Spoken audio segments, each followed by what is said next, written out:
माझी पहिली प्रतिक्रिया हीच आहे की महाराष्ट्रामध्ये देशाचे पंतप्रधान नरेंद्र मोदी साहेब, देशाचे नेते, इंडियाचे आधारस्तंभ अमितभाई शाह यांच्या नेतृत्वाखाली, मार्गदर्शनाखाली लोकप्रिय मुख्यमंत्री देवेंद्रजी फडणवीस, लोकप्रिय मुख्यमंत्री एकनाथराव शिंदे, आमच्या नेत्या राष्ट्रीय अध्यक्ष मुख्यमंत्री सुनेत्राबाई पवार यांच्या नेतृत्वाखाली महायुतीने एक अभूतपूर्व असं यश कोकण स्थानिक स्वराज्य संस्थांच्या निवडणुकीमध्ये अनिकेत त्या ठिकाणी बिनविरोध निर्वाचित झाल्याचं आहे. त्याबद्दल या सर्व नेत्यांचे ऋण आणि आभार या निमित्ताने व्यक्त करतो.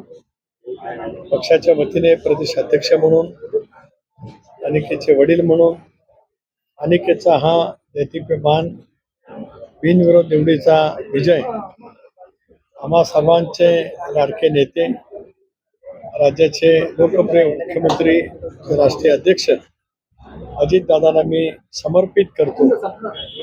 दादा असते तर त्यांना कमालीचा विलक्षण आनंद झालाच असता. पण आज आम्ही जे काही यश मिळवू शकलो आहोत, दादांची पुण्याई आहे. सगळी स्वतः त्या निमित्ताने मानतोय.